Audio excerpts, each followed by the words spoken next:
Hi there, and welcome to the show. I am honored to have with us today's guest and my good friend, my fellow pink lover, Debbie Weiss. Debbie is a best-selling author of the memoir On Second Thought, Maybe I Can. She's a coach, speaker, and podcaster. Debbie inspires women to take control of their lives by harnessing their inner power regardless of their circumstances. With over 50 years of experience dealing with some of life's toughest challenges, Debbie is an expert in chasing your own dreams in spite of your circumstances. Debbie has overcome her own limiting beliefs and fears, allowing her to begin to live her best life, and her life's passion is to help and inspire others to do the same. Welcome to the show, Debbie. Thank you so much for having me. I'm so excited to be here, Jennifer. Yes, I'm so excited to have you here. So, for those of you that don't know, I was blessed to be a guest on Debbie's podcast. And so, of course, we had to have her on our show here. So excited. First and foremost, congratulations on your best-selling book. Thank you so much. It's a whirlwind and excited to say I'm an author. It's crazy.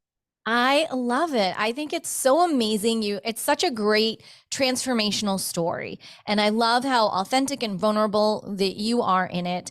And will you share how your journey began to even bring the book to life?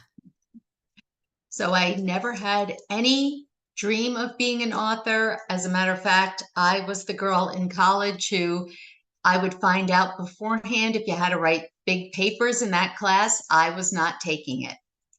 And so, you know, the universe just kind of kept telling me, you need to get your story out there. You need to get your story out there. And when I realized that, you know, throughout my whole life, I was blaming my circumstances, the things that were happening to me. All of these things were dictating the course of my life, and it wasn't going my way. And I felt like I didn't have any say in it. And when I realized that I was wrong, and I felt to myself, I'm 50 something years old at the time and halfway intelligent. And if I didn't realize it, there must be other people who didn't realize it either. And how am I going to tell them? Of course, a podcast, but it seemed like the best way to get to the most people was through a book. I met a woman who helped first time authors get their stories out there, and I still didn't believe that I was really going to do it. And once I started with the support of other first time authors, something about that accountability is really helpful. Next thing you knew, I did it. And I actually wrote the book while my husband was dying. I'm so sorry for your loss. Thank you. Your book is so amazing from beginning to end because you start the book as a caretaker at a very young age. And as the book closes, a caretaker and your husband passing. And so I'm wondering if you'll walk us through a bit of that, because caretaking is one of the most hardest jobs in the world, I feel, and undervalued when it should be so valued. And there should be so much more support around that. And your journey began as a very young girl with caretaking. And I'm sure so many people could resonate with that. Yeah, my dad had a massive stroke and survived when I was 17. He had just turned 46 and he was permanently disabled, and my parents were divorced. And even though after a lot of hospitalizations and rehabs and whatnot, he was in a facility, he was able to live semi and independently with the help of a facility. So he did not live with me, but for the next 30 years of his life, he was my responsibility at that age to try to understand Medicare and disability and even rent. I mean, who knows about paying rent and all the bills? You know, you're just learning all of those things for yourself. And not only did I have to worry about myself, but I had to worry about my dad. And it was a 30-year journey. And then when I had my oldest son at the age of 2, he was diagnosed on the autistic spectrum. And that was, and still is, different type of caregiving, different type of relationship. So that was all consuming. And my dad was ill at the time for the last many years of his life. So it kind of coincided. So I had the two of them at once that I was caring for.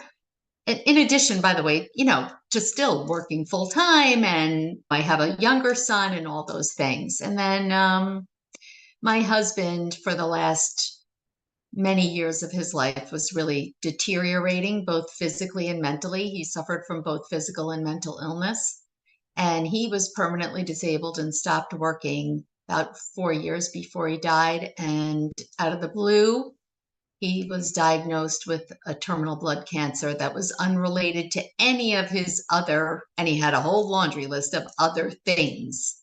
So it was a shock. And so I took care of him as well. Wow. And that is just, it's so commendable. And I think that what a lot of people don't understand is when you say, well, I was taking care of my dad, but he was in a center or he was in a facility.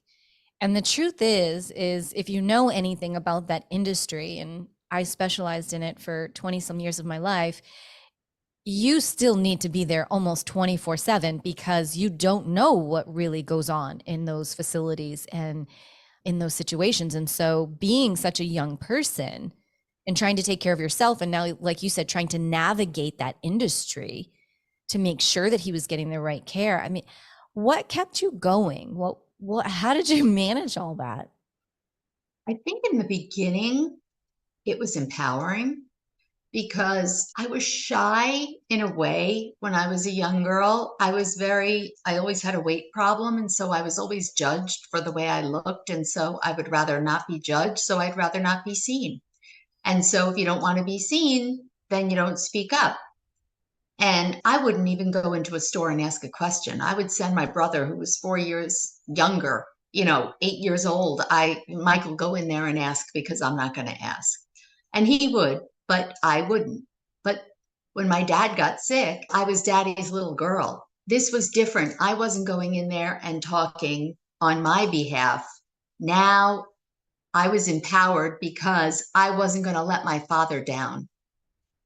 And so it actually, in hindsight, helped me to find my voice, to find my courage, to realize, that I had something to say and it was important to speak up. And it was a journey, but it was a good learning opportunity for me. In the beginning, it was empowering.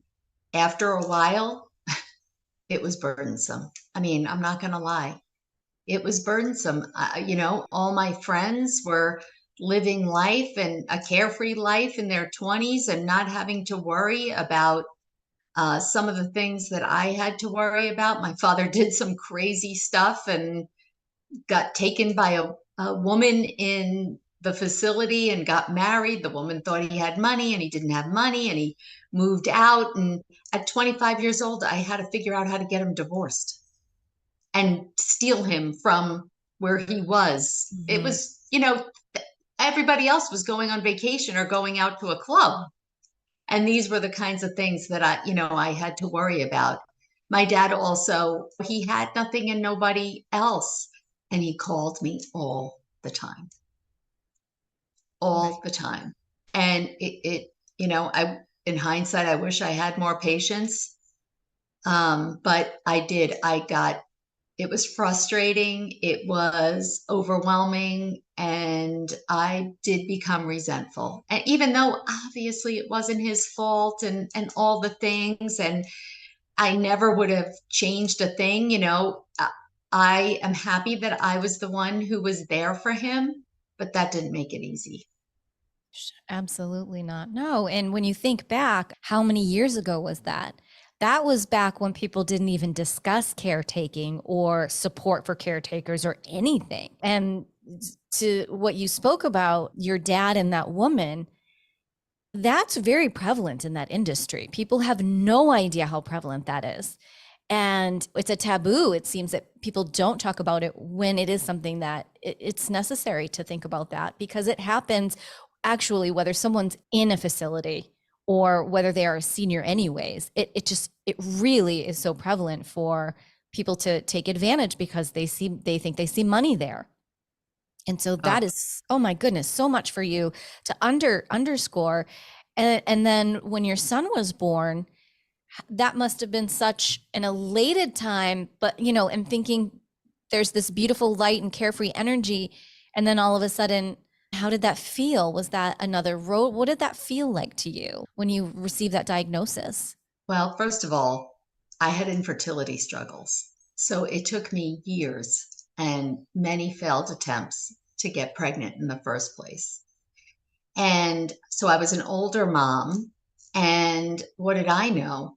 I didn't know what was typical, right? When it's your first child, you just don't know what's typical. And so when it all happened, it was, I mean, I can picture the day that the doctor gave us the diagnosis, and I can picture Gary was my husband, Gary and I outside strapping Sam into the car seat and just crying hysterically and hugging each other, because it's your child. You want them to be perfect, but you want them to not have to struggle, right? I mean, all of us, anybody who's a parent, you want to take that struggle away, right? As a parent, there's nothing worse than watching your child suffer. And I just had no idea. It was so unknown. And back then, it's like, just to go back to what you're saying about caregiving, I didn't even know it had a name. It wasn't probably until, I don't know, I want to say like 10 years ago or even less, that I first heard the term family caregiver. Like, you mean there's a name for what I've been doing? I didn't know that. I would never have even thought of that. And so, similarly, Sam is 23 now. So, 20 something years ago, nobody knew about autism. Nobody, I mean, I only knew of, I mean, I hate to say it, I only knew from Rain Man, right? That was it. That was my only exposure. But it's a spectrum disorder. And, what do you do? And there was no coverage for therapies, for specific types of therapies, ABA, certain, behavioral therapies. Back then, there was no resource. You had to do it on your own. Yes, there were limited resources, but that was like 2 hours a week. And these kids didn't need 2 hours a week. They needed intensive therapy. And luckily or not luckily, I have a friend who has a daughter who has autism, and she's 12 years older than Sam. So she'd been through it before. And she helped me. I put my own team together. I had them trained. I had people here 30 hours a week working with Sam. It was That's a incredible. full-time job, and one that I couldn't afford. So during this, at this point, you still had your dad, Yep. you are married, Hmm. and you're working, And I have a younger son. I and had a younger son. and you Hmm. had a younger He's son. he's 20 months younger. Yep. When you look back, how did you do it? Adrenaline. Honestly, there was nothing was going to stop me from doing anything and everything that I could to help my son. And people say now, well, do you think it made a difference? I have no idea. I don't know what would have happened if he didn't have those interventions. I don't know, but all I knew for myself is I had to do whatever I thought I could at that time. And in my mind, I had like this kindergarten was the deadline thing. He's 2. I've got to get him like looking as typical as possible by kindergarten. I don't know why. That was just in my head. So it was like this intensive short period of time that I felt I had to like throw it all at him. Poor kid. Poor thing. Yeah. I dragged him places. Yeah, Ah, yeah, but it was all out of love. I it mean, was. what an incredible caretaking journey. And then for everything that you've been through, that you went through with your husband, when was the moment that you realized that you had the power to change your life and that you were going to pivot in a new direction? So I don't know if I knew that I had the power at this point, but when I turned 50 is when I knew I needed to do something. Something for me about the number 50 made me look back and look ahead and say, I don't know how many years I have left. I didn't have some burning desire that I had never fulfilled. You know what I'm saying? I never wanted to write a book. I never, if I wanted a different career, I didn't know exactly what that was. So it wasn't that I had something specific in mind. I just knew that if I were to die today, I would look back on my life with regret because it wasn't a life that I lived for me. Now, that's not to say that I would not have still taken care of my loved ones, because I would have, but I should have also been taking care of myself. And I wasn't in any way. And I knew then that nothing was going to turn this ship around other than myself. And it was time for me to take responsibility, because up until that point, and I didn't realize this at the time, I was living my life with this victim mentality. Why me? Why did all these things happen to me? Poor me. I'm struggle with this, that, and the other thing. And look at that person. Their life is so much easier than mine, and yada, yada. And maybe they are, maybe it's not. It doesn't matter. It's life, right? We all have our struggles. And it's really how we respond to them that determines the path that we take. And I was not taking ownership of how I was responding. When you came to that realization, what was the first thing or first step that you did to empower yourself, to take ownership of your life? So I've had a lifelong struggle with weight, as anyone who has had the same struggle. I've lost, gained, lost and gained hundreds, thousands probably of pounds at this point. And, my mindset was, okay, I go on the diet, and in 3 months I have to lose 25 pounds. And by the summer I have to lose this. And then if I didn't do that, it was a failure. And then I'd throw my hands up in the air and say, you see, I can't do this anyway. This is what I've known all along. I'm meant to be fat, screw it. And then that's when I would gain the weight. And, at 50, instead of being worried about how I looked, even though that was, honestly still motivating, it was, my goodness, how long are you going to be here for your kids? Right? It turned into a little bit more about health, even though luckily I didn't have any health concerns, but, I was pressing my luck.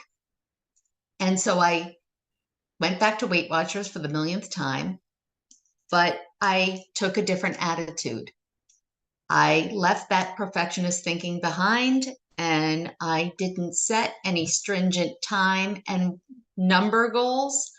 I said, I am going to, my only goal right off the bat, nothing to do with eating, nothing to do with exercise, nothing to do with anything other than once a week, I'm going to the meeting.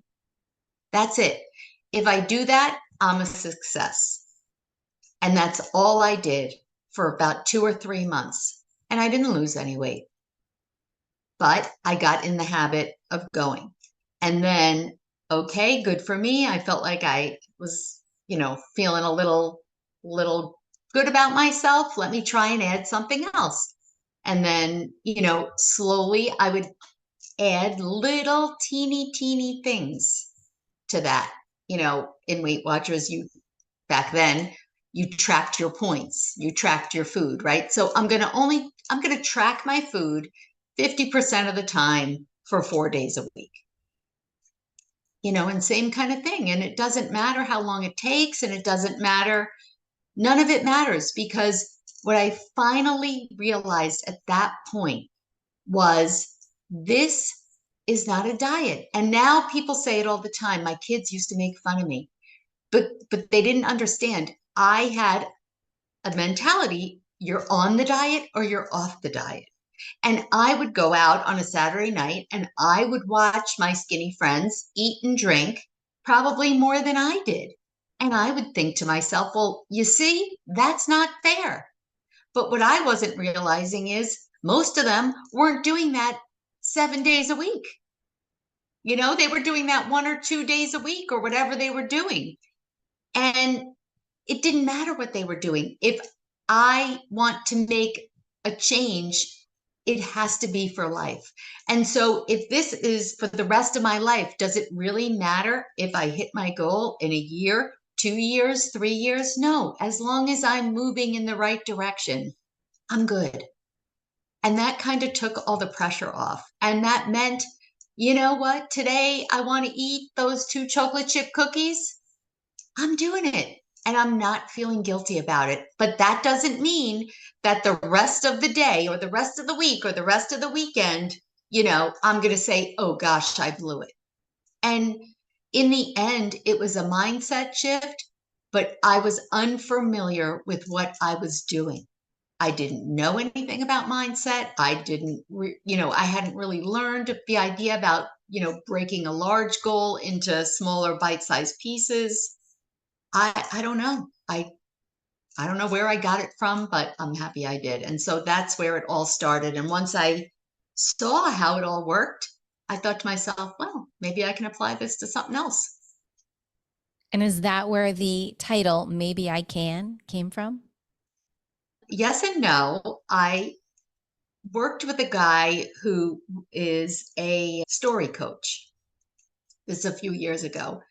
And so you sit down and you tell him your story. And at that point, I'm like, I don't really have a story. I didn't realize. Well, he's like, tell me about your life. And I tell him. And at the end, he said, your life is like, maybe I can. And I said, well, what do you mean? And he said, your whole life, you've been told no, whether it was you were told no by your mother, which, had to do with my mother not letting me eat food, or people have told you no, or you yourself have really told yourself no, which to me is what it really resonates with, because most of my life, if there's been something presented to me, I mean, it could be as simple as you want to go learn how to roller skate, no, I can't do that, because I was so fearful and so feared of being judged and not being good at something, that it's much easier to just not jump out of your comfort zone. And so I would always say no. But yet, beyond second thought, first part of the title is like, you know what? If we each just wait a minute, a beat, right? After that first gut, no, no, no, and then start to think, well, why not? Maybe I can try that. Maybe I can. So that's where it came from. I love that. So when we talk about your book and it is your memoir, what is one thing that you hope that your readers walk away with from your book? That it's never too late, that nothing can be so bad that you cannot do something to move yourself in the direction that you want to go. There is no excuse, because all it is excuses. You're telling yourself excuses. And regardless of what your situation is, you have the power to do something about it. It might not be everything all at once. It most likely isn't. But you can start making decisions today, right this second, to change the trajectory of your life. I love that. It's so powerful. And maybe I can. If we just all implemented that every time you're about to say no or I can't, imagine the powerful world that we could all be living in, the more positive world that we could all be living in. That would be incredible. So you also have an online store, and it's called Sprinkle of Hearts, and it has a very touching story that goes along with it. Will you give us a little tidbit of that story?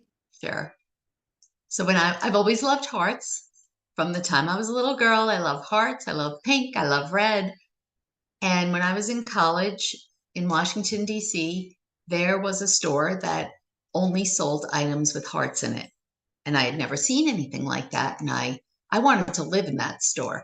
And I would drag my friends there all the time, and they'd roll their eyes. Are we going there again? Yes. I just, it's like this feel good place I need to be. And I said, someday, I'm telling you, someday I'm going to own a heart store. It might not be this one in DC, but I'm going to own one. And of course, life happens, and I graduate with an accounting degree, not a heart store degree. And I forget all about it, like literally forget all about it. Still love hearts. That's stuck with me. That part never changed. And right before Thanksgiving, the month before my husband died, I was scrolling, shopping right on my phone while I was in my bed. And whatever store I was in, I searched the word hearts just like I have a bazillion times. And all of a sudden, for some reason, the heart store popped in my head. I thought to myself, it's 2022. I don't need to have a brick and mortar store. I can have an online store. And it just so happened that I had a woman that I met who, this is what she does for a living. She sets up online stores. And I called her the next day and I said, Sarah, I tell her the story. I said, but here's the deal. I don't have any money. I don't have any time. I can't do any mailing. I don't have any inventory. Can I have my heart store? And she's like, yes. What? So she explains to me, and I decide, literally, this is probably the middle of November, and 2 months later, my store was open. Congrats. It is so cool. The Thank you. phone, I mean, can we talk about the phone cases? The Oh, phone well, cases are amazing. Yes, well, love. this one, I don't even know. This must be on there now. It It's does still say on there. maybe I can. It Yeah. says maybe I can. It's still on there in pink. And so Yeah. you and I, we love our pinks. We love our hearts and the bags, the canvas bags, the sweatshirts. And I was like, this is so amazing. I love Thank and you. but what's so special about it is the story. The story is just so special that goes along with it. And again, it's one more kudos to you of after everything you've gone through and putting everyone else first, you're taking the baby steps and doing things for you and even outside of your comfort zone. And I think that that's so important for people to hear and to understand that maybe they can. And it's never too late. Never too late. And I'll tell you, I go to that store, and like you said, I mean, you can't see, I have a million bags in the corner. You can imagine I have stuff everywhere. And every time I touch it, I look at it, it just makes me happy. I It's love the it. best. The I, best. oh, absolutely. It's such a happy little store. I love it. Yeah. So I want to touch on something. You wrote this in your book. You wrote, Uh-oh. this is my one and only life, and I don't want to look back years from now with regret for the things I haven't done. So, with that being said, what is one thing that you haven't done yet that you are looking forward to doing? So right now, oh, I have so many things. This is in the near future, but I'm hoping to do a TEDx talk. So public speaking was something that I was petrified of. And I write a story in the book of how I kind of forced myself to get over it. And when I took the leap and got up there in front of about 150 people and was shaking and had no saliva in my mouth, what I discovered was how much I loved it. And I never, if I hadn't done that, if I hadn't, and it took me 55 years to do that. And oh my goodness, I said no to an opportunity for such a long time only because I was going to have to give a talk and have all these eyes looking at me. But when I noticed as I was talking that the audience had connected with me and they were all looking at me, and I told a story that had some emotion, and I could tell that they were with me and were feeling my emotion, it was incredible. I mean, I know the word is like a speaker's high, and that's what it was. I said, I need more of this. So, you know, I would love to be that person I can't even believe I'm going to say this, on that big stage in the arena, inspiring others, you know, with my talk. I have no doubt that you'll be doing it sooner than later. I have full faith in you. Thank you. And I can't wait. If I'm close enough, I'd like to be in their arena to be able to support you. If not, I will be there in spirit and I will be watching it and sharing it with everyone afterwards. Thank you. You are so welcome. Well, Debbie, this has been such an honor to have you here. I just love you so much. And I am so grateful for you to come on and share your journey and your story because it means so much to help empower women, to empower caretakers around the world. And in the numerous facets that you've been a caretaker is just such a beautiful, hard blessing. I'll phrase it that way. A beautiful hard blessing. And we both know that role of caretaker so well, too well, but again, blessings all around. Will you share with our listeners where they can best get in contact with you? Sure. So the best place is my website. Everything is there.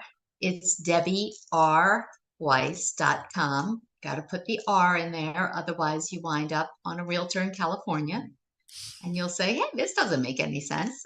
So yeah, DebbieRWeiss.com.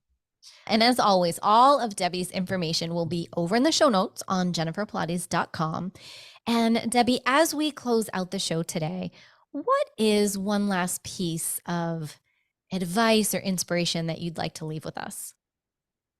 So in my book, I talk about in the beginning how I've always been a girl who didn't have a quote. When you were young, people would ask you in your yearbook, what's your quote? What's your favorite quote? I'm like, who has a quote? And it just didn't resonate with me. And 4 years ago, I was once again doing something and a phrase came into my head and I thought, oh, that's good. Did I make that up? Let me Google that. I hope I made that up because that's really good. And of course, I didn't. And before I tell you, I can say everyone's probably heard it. And I had heard it many, many times. And isn't it funny how you hear something one day and it takes on a whole new meaning? And so it's from Glinda the Good Witch from The Wizard of Oz, who said, you always had the power, my dear. You just had to learn it for yourself. And I thought that just meant, Dorothy, you just had to click your heels and you're going to get home. But oh no, we all have the power. And I didn't know it. And if you're a person who doesn't know it, now you do.